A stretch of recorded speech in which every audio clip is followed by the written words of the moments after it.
شام کے وقت لشکر کے تمام سالار قلعے کے ایک وسیع کمرے میں جمع ہو کر زبیر اور خالد کو ان کی شادی پر مبارکباد دے رہے تھے۔ ناہید اور زہرہ اپنے کمرے میں بیٹھی آپس میں باتیں کر رہی تھیں۔ ناہید نے کہا، زہرہ، نکاح کے وقت تمہاری زبان گم کیوں ہو گئی تھی؟ ناہید، مجھے معلوم نہیں، تم جانتی ہو۔ مجھے یہ امید نہ تھی کہ یہ تمام باتیں اس قدر جلدی ہو جائیں گی۔ میرے کان سائیں سائیں کر رہے تھے۔ مجھے یہ بھی معلوم نہ تھا کہ میں کہاں ہوں، اور پھر اگر نکاح پڑھانے والا محمد بن قاسم کی بجائے کوئی اور ہوتا تو میں شاید اس قدر بدحواس نہ ہوتی۔ اس کے چہرے پر کتنا جلال تھا اور اس کی آواز کس قدر روبدار تھی۔ سچ کہتی ہوں، وہ انسان نہیں، دیوتا ہے، اور ہمیں دیوتاؤں سے ڈرنا سکھایا گیا ہے۔ ناہید، اگر تم میرے پاس نہ ہوتی تو شاید میری زبان بالکل نہ کھلتی۔ انہوں نے پوچھا، تمہیں خالد قبول ہے؟ اور میں شرم سے پانی پانی ہو گئی۔ ناہید، مجھے ابھی تک یقین نہیں آتا کہ تمہارے بھائی کے ساتھ میری شادی ہو چکی ہے۔ کبھی کبھی مجھے خیال آتا ہے کہ میں ایک خواب دیکھ رہی ہوں۔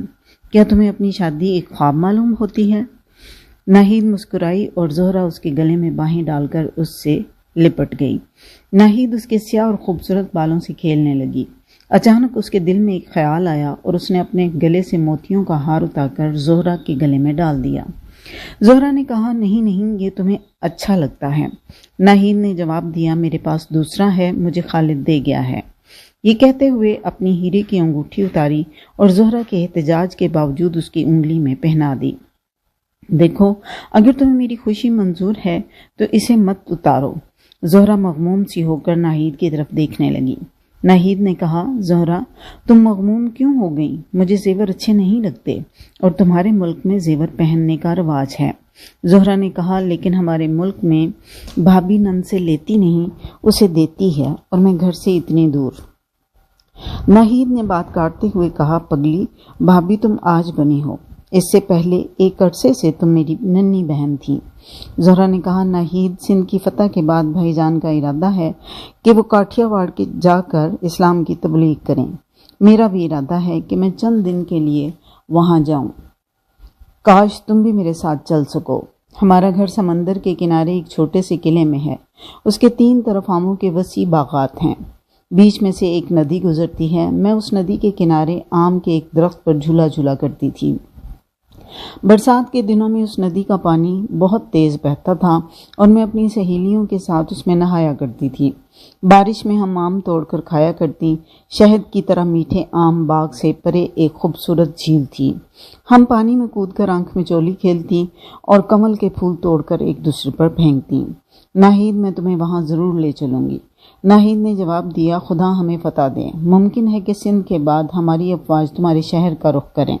زہرہ نے کہا، خدا وہ دن جلد لائے اور میں اپنے ہاتھوں سے اس قلعے پر اسلام کا پرچم لہراؤں۔ ناہید، میں حیران ہوں کہ میرے خیالات میں اتنا بڑا تغیر کیوں کر آ گیا۔ مجھے اچھوتوں سے سخت نفرت تھی۔ ایک دن میں اپنی سہیلیوں کے ساتھ جھیل پر گئی۔ وہاں ایک اچھوت لڑکا نہا رہا تھا۔ ہم نے اسے پتھر مار مار کر بے ہوش کر دیا، اور ایک دن ایک نیچ ذات مسافر ہمارے باغ کے پاس سے گزرا۔ اس نے نیچے گرے ہوئے چند آم اٹھائے اور ہمارے نوکروں نے اسے 8 پہر تک ایک درخت کے ساتھ باندھے رکھا۔ میں کئی دفعہ وہاں سے گزری اور تم حیران ہوگی کہ اسے بھوکا اور پیاسا دیکھ کر مجھے ذرا بھی رحم نہ آیا۔ اب اگر میں وہاں گئی تو آس پاس کی بستیوں کے تمام اچھوتوں کو دعوت دوں گی کہ آؤ ہمارے باغ کے آم کھاؤ اور ہمارے کنویں کا ٹھنڈا اور میٹھا پانی پیو۔ ان کی سب سے بڑی حسرت ہمارے مندروں میں آ کر ہمارے دیوتاؤں کی پوجا کرنا تھا، اور میں انہیں یہ پیغام دوں گی کہ مسلمان اس ملک میں وہ عبادت گاہیں تعمیر کرنے کے لیے آئے ہیں جن میں ایک اچھوت برہمن کے ساتھ بلکہ اس سے بھی آگے کھڑا ہو سکتا ہے۔ ناہید نے کہا، خدا تمہاری خواہش پوری کرے۔ قلعے کو تمام فوج کی ضرورت کے لیے تنگ دیکھ کر محمد بن قاسم